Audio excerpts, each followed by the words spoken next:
Mayong adlaw katawhan sa Dios sa Archdiocese sa Osamis, ingon man usab sa Diocese sa Pagadian. Akong timbaya sa mga mag-uuma ug mga mananagat. Ug happy fiesta dinhi sa St. Joseph Archdiocesan Shrine sa Archdiocese sa Osamis, nganha sa Sinakaban, Misamis Occidental. Akong congratulations ngadto kang Father Daryl Rosales o sa iyang kabulig nga pare si Father Banit Cañete. O ako usab nga congratulations ngadto sa bag-ong pare na si Reverendo Padre Jeffrey Oracion. Salamat kaayo ninyong tulo kay kita gasaulog gayud sa kapistahan sa atong patron si Senior San Jose. Nga nausab sa Diocese sa Pagadian, daghan kaayo ang mga gasaulog usab sa piyesta. Ang akong nahinumduman mao ang sa katawhan sa Mahayag Zamboanga del Sur, ingon usab sa Midsalip Zamboanga del Sur. Usbon ko dinha sa Zamboanga del Sur, Diocese sa Pagadian, ng mga parokya nga gasaulog sa ilang kapistahan, happy fiesta. Diri sa Misamis Occidental, sa Archdiocese sa Osamis, usaraman kaparokya ang gasaulog sa kapistahan, ang Sinakaban, Misamis Occidental o kining maong parokya mao ang Archdiocesan Shrine of St. Joseph. Ato karon nga kutluon paminawon ang Ebanghelyo sumala ni San Mateo. Si Jacob mao ang amahan ni Jose, ang bana ni Maria nga mo'y inahan ni Jesus nga giganlag Mesiyas. Mao kini ang kaagi sa pagkatao ni Hesukristo. Ang iyang inahan nga si Maria sinayuran ni Jose, apan sa wala pa sila magtipon nakamatikod si Maria nga nagsabak siya sa lalang sa Espiritu Santo. Si Jose nga iyang pamanhunon, tao nga matarong, apan dili siya buot nga pakaulawan niya si Maria at tubangan sa mga tao. Busa naglaraw siya sa pagpakigbulag kaniya sa hilom. Samtang nagunahuna siya niini, bipakita kaniyang usa ka anghel sa Ginoo, pinaagi sa damgo og niingon, Jose, kaliwat ni David, ayaw kahadlok pagpangasawa kang Maria, kay ang iyang gisabak lalang sa Espiritu Santo. Manganak siyag lalaki og nganlan mo siyag Jesus, kay luwason niya ang iyang katawhan sa ilang mga sala. Busa sa pagmata ni Jose, gituman niya ang gisugo sa anghel o gipangasawa niya si Maria. Ebanghelyo sa tong Ginoo, daygon ikaw o Kristo. Mga igsoon, ato gayod nga sa ulugon ang kapistahan ni Senyor San Jose sa usa ka maampuon, malipayon ug madasigon nga selebrasyon sa iyang kapistahan. Ako yung giuna ha, maampuon, malipayon ug madasigon nga kasaulugan sa iyang piyesta. Nga naman nga maampuon, kay sama ni Senyor San Jose, siya, tao nga maampuon. Sama ni Senyor San Jose, siya, tao nga madasigon. O sama ni Senyor San Jose, siya, tao nga nagtuman gayod sa kabubuton sa atong Ginoo. Muna nga, ato gayod nga sa ulugon sa usa ka malipayon nga kasaulugan sa iyang piyesta. Kini si Senyor San Jose, kanang ihilom lang yun ni kaayo. Pero daghan biya kaayo ang mga debutos ni Senyor San Jose. Munang ako nga i-challenge, akong dapiton ang mga kalakinan nga mga minyo na nindo tingali nga dunay Association of St. Joseph dinhi sa Sinakaban, dinha sa Sinakaban. Mao tingali ka na ang muuna nga magbugna sa mga pundok, mga debutos ni Senyor San Jose. Ako kini nga gidasig o sila nga nakabati nining akong pagdasig, hinaot nga inyo kini nga hatagan og pagtagad. Nindo tingali kun sa kining dunay debosyon ni Senyor San Jose, unya dunay pundok sa mga kalakinan, magampo tay sila sa Santos nga Rosario inig Domingo, muhatag sila bisag usa ka oras lang. Nya doon na po sila mga kining gitawag og apostolic work nga moadto ba sa usa ka barangay nga mohimo ba sa pagdasig aron mo apil sa santos nga misa. Unya silang pagpundok ilang i-report nga kami nakaadto didto og among nahimamat si kuan ug among gidasig nga mohimo sa kining mo attender sa misa. Nya sila pod ang mo recruit aron ang mga kabatan-unan nga wala pa makonfirmahan, tingali special tingali dili lang mo mohimo sa kining tingali pag duha tingali ka butang nga buhaton sa kining konfradya ni Senyor San Jose, kining pagdasig nga maminyo sila sa Katoliko o pagdasig sa mga batan-on nga mudawat sa sakramento sa konfirma. Ang atong ebanghelyo sa ako nang gikaingon nindot kaayo kay kini gahisgot man kinsa si Senyor San Jose. Gisgutan dinhi nga si Jose ang pamanhunon ni Maria. Unya si Jose usa ka tawo nga matarong o dili siya buot nga pakaulawan si Maria. Muna nga gusto unta siya nga mutalikod kang Maria og dili sa hilom lang og dili niya hatagan og kaulawan si Maria. Ato biyang hinumduman ha nga ang balaod ni Moises kung ikaw nahibaw-an nga nagsabak unya wala pa di ay ikaw wala pa mo pasaka kanang wala ba bitoy kining gitawag og pamalay nga unya nagmabdos ka na batuon ka hangtod sa kamatayon. Muna nga nahibaw-an nga si Maria nagsabak mutong giadto ni Senyor San Jose pero dili ni sayon kay si San Jose naglibog man ug sa iyang pagkalibog ang Ginoo mipakita kaniya og miingon, Jose, kaliwat ni David ayaw kahadlok pagpangasawa kang Maria kang iyang gisabak lalang sa Espiritu Santo. Wala guy pangutana si Senyor San Jose. Aduna dayo siya pagtuo nga gihatag ngadto sa Ginoo ang anghel nga mipakita kaniya.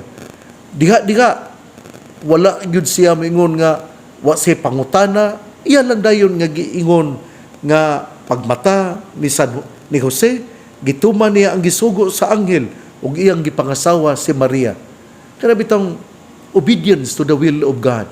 Kana bitong obedience to his faith.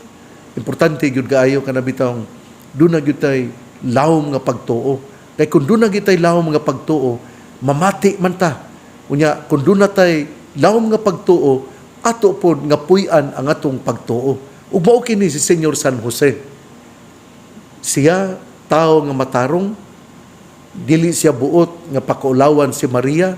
Nagplano siya nga buwagan si Maria sa hilom. Apan ang anghel ipakita kaniyang miingon, Jose, kaliwat ni David, ayaw kahadlok pagpangasawa kang Maria kay ang gisabak lalangman sa Espiritu Santo. Nindot kay kini nga pagtulunan alang sa mga kalakinan nga importante kaayo nga kita adunay lawom nga pagtuo ngadto sa Ginoo.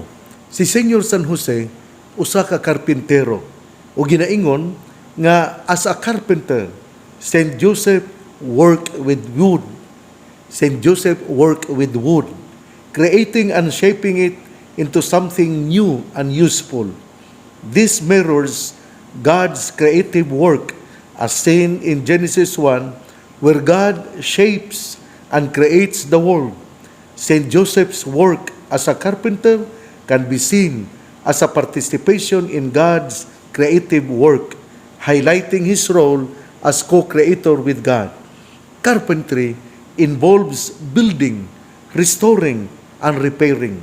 Saint Joseph's work can be seen as a symbol of building and restoring the people of God. As foster father of Jesus, he played a crucial role in protecting and nurturing the Messiah who would ultimately restore humanity's relationship with God. St. Joseph's work as a carpenter emphasizes the value of manual labor and humility. As a humble craftsman, he worked with his hands to provide for his family. This highlights the importance of hard work, diligence, and humility in the Christian life. Nundot yung guys na no? Nga si San Jose, gapakita yun. Unsa yun ang kaanindot. Unsa yun ang kaanindot sa kining mutrabaho ta. Nga ang pagtrabaho gapakita yun kini sa kaimportante sa madasigon nga mutrabaho o ingon man usab sa pagka mapaubsanon.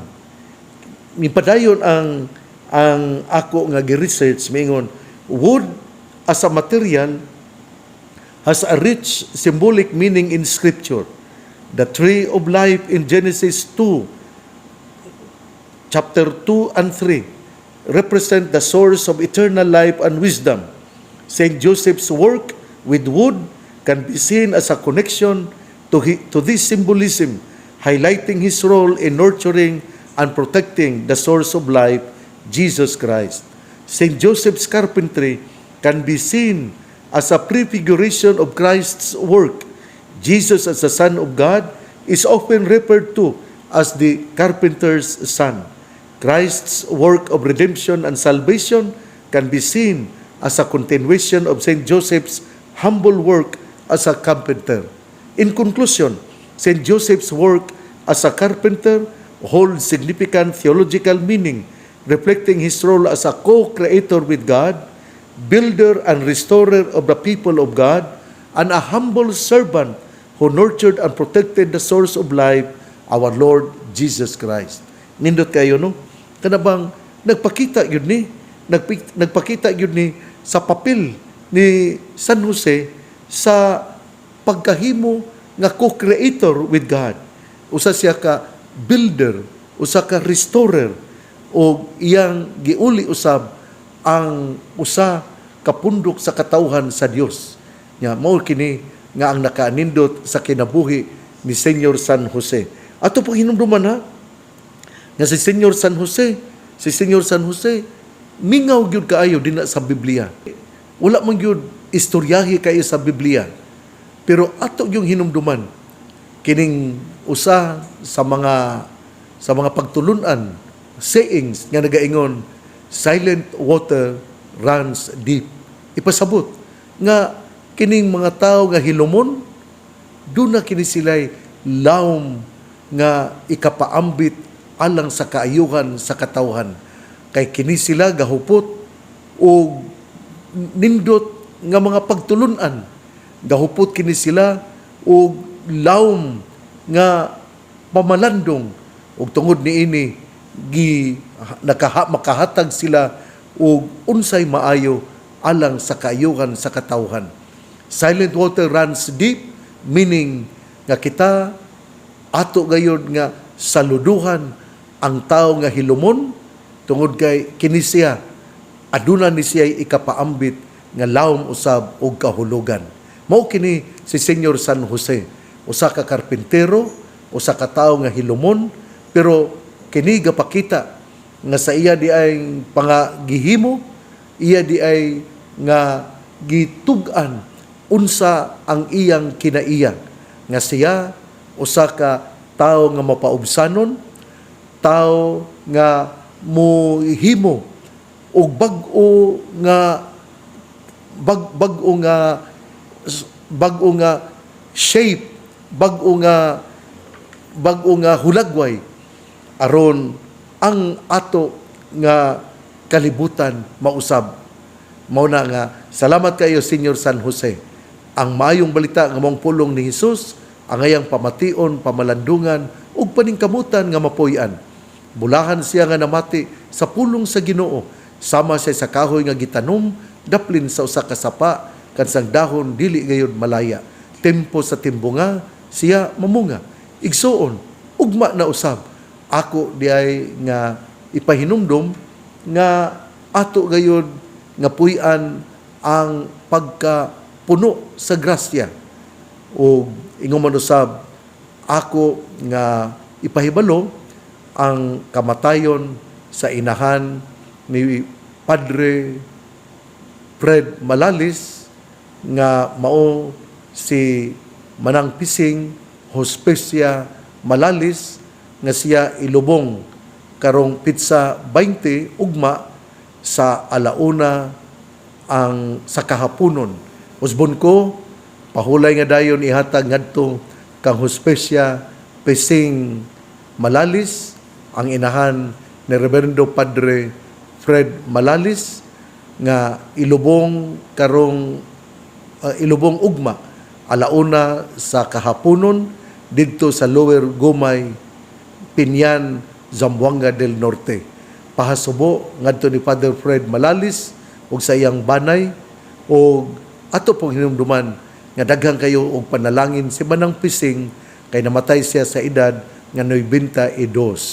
Busa pahasubo atong iampo ang pahulay nga dayon ni Manang Pising Hospecia Malalis, inahan ni Reverendo Padre Fred Malalis nga usa ka kura paroko dinha sa Clarin, Misamis Occidental. Ang pangaliya sa mahal nga Birhen Maria nagisangpit sa mga misamisnon nga birhen sa kuta ang Ginoo magapanalangin kanatong tanan sa ngalan samahan sa Anak ug sa Espiritu Santo. Amen. Usbon ko kay ni humani ning atong pamalandong moadto man ako sa Sinakaban sa St. Joseph's Parish, Sinakaban, Misamis Occidental, ang atong misa pagahimuon sa alas 9 sa buntag. Ako ang mosaulog sa Pontifical Mass dinha sa St. Joseph's Parish, Sinakaban, Misamis Occidental, ug akong pasalamat sa imbitasyon ni Reverendo Padre Daryl Rosales atong kura paroko ingon manusab ni Father Banit Cañete ug sa bag-o nga pari sa Reverendo Padre Jeffrey Oracion. Usbon ko alas 9 sa buntag mao nga atong Pontifical Mass dinha sa St. Joseph Parish, Sinakaban, Misamis Occidental. Ngadto ni Mayor Delio Lood, happy fiesta ingon manusab sa iyang kapika sa kinabuhi ug sa tanan nga membro sa ato sa banay ni Mayor Delio Lood. Happy fiesta, Mayor.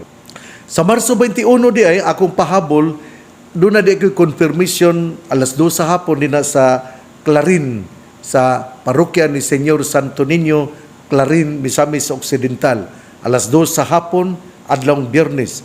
Ingon usab karong Marso 22 magmaya ang katawhan sa Villa Flor uban sa 16 ka mga kapilya kaya ato man nga buhaton ang canonical erection of the new parish sa San Isidro Parish sa alas 9 sa buntag dinha sa Villa Flor, Oroquieta City, Misamis Occidental. Ang una nga kura paroko dinha mao si Reverendo Padre Andel Jan Baran. Ingon usab ang atong maabtik nga leader mao si Lolita Malalis. Busa ngadto ni Father Andel Jan Baran, salamat sa imong pagdawat isip bag-o nga kura paroko o una nga kura paroko dinha sa parokya ni San Isidro Labrador sa Villa Flor, Oroquieta City, Misamis Occidental. Ang installation sa iyang pagkauna nga kura paroko, ang canonical erection o ang installation pagabuhaton sa alas 9 sa buntag didto sa bag-o nga nakita nila nga yuta sudlunon pero adto pagabuhaton ang canonical erection o installation ni Father Andel Jan Baran. Marso 22 alas 9 sa buntag. Akong pasalamat sa pagdawat sa maong katungdanan ni Reverendo Padre Andel Jan Baran ingon usab sa ilang leader nga si Lolita Malalis. Padayon kita sa pag-ampo kay ang pag-ampo maoy muhatod ka nato sa kausaban sa tong kinabuhi o kita magalakaw padulong sa iyang gingharian. Salamat natong tanan, padayon kita nga musaulog sa ato nga kinabuhi ug ingon usab kung doon na tayo panahon moadto gyud kita sa birhen sa kuta, mudagkot kitag kandila pagpakita sa ato nga gugma sa mahal nga Birhen Maria. Ako pud kamong awhagon nga mo attend kita sa mga sa Stations of the Cross kay niamang kita sa Kwaresma o kada Biyernes din ka sa kuta magsugod sa alas 3 sa kahaponon. Tanan nga mga parokya dinhi sa Misamis Occidental aduna may Stations of the Cross. Atong ipalawom ang ato nga debosyon aron kita magiyahan padulong sa gingharian sa langit. Salamat atong tanan. God bless.